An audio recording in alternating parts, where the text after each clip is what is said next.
కరుంగలి మాల ఎందుకు ధరిస్తారు అనేది ముందు తెలుసుకోండి. ఏదో నేను వేసుకోగానే ధనవంతుడైపోతాను, కోటీశ్వరుడైపోతాను అని చెప్పేసి వేసుకోకండి. ముందు తెలుసుకోండి అసలు ఎందుకోసం వేసుకుంటారు. చూడండి, కొంతమందికి పని చేసింది, కొంతమందికి పని చేయలేదు. పని చేసిన వాళ్ళకి మాత్రం విపరీతంగా పని చేసింది. ఎలా అంటే చిన్న స్థాయి నుండి చాలా పెద్ద స్థాయికి ఎదిగినోళ్లు కూడా ఉన్నారు ఈ కరుంగలి మాల ధరించడం ద్వారా. ఎవరికైతే ఎక్కువగా నరదృష్టి ఉంటుంది కదా, ఇది వేసుకోగానే నరదృష్టి వెళ్లిపోతుంది, పాజిటివ్ ఎనర్జీ మనలో వస్తుంది. కొంతమందికి నరదృష్టి ఉండదు. వాళ్ళకి ఏంటి అంటే ఇది నిదానంగా పనిచేస్తుంది. అదే విధంగా చిన్న పిల్లల నుండి పెద్ద వాళ్ల దాకా ఎవరైనా సరే దీన్ని ధరించవచ్చు, అమ్మాయి అబ్బాయి తేడా లేకుండా. ఇంకొకటి, ఇది వేసుకుంటే మీలో మీకే ఏదో తెలియని ధైర్యం వస్తుంది. అదే విధంగా ఏదైనా సరే పని చేస్తున్నారు కానీ కలిసి రావడం లేదు, నేను న్యాయంగా ధర్మంగా చాలా ప్రయత్నిస్తున్నాను కానీ ఫలితమే రావడం లేదు అని అంటే ఇది వేసుకోవడం ద్వారా ఏంటి అని అంటే న్యాయం మీకు దక్కుతుంది.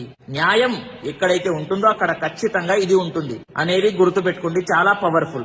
ఇంకొకటి, చాలా మంది ఒరిజినల్ కరుంగలి మాల ఎక్కడ దొరుకుతుంది అని చెప్పేసి అడగడం జరుగుతుంది. చూడండి, నా దగ్గర అవైలబుల్ గా ఉన్నాయి ఒరిజినల్ కరుంగలి మాల. ఎవరికైనా సరే కావాలి అని అంటే మీ పూజ ఒరిజినల్ అనేటటువంటి ఇన్స్టాగ్రామ్ పేజ్ లో డైరెక్ట్ గా మెసేజ్ చేయండి, మీకు రిప్లై ఇవ్వడం జరుగుతుంది. లేదు అని అంటే స్క్రీన్ పైన కనిపిస్తున్నటువంటి నంబర్ కి కాంటాక్ట్ కూడా అవ్వవచ్చు అనేది ప్రతి ఒక్కరికి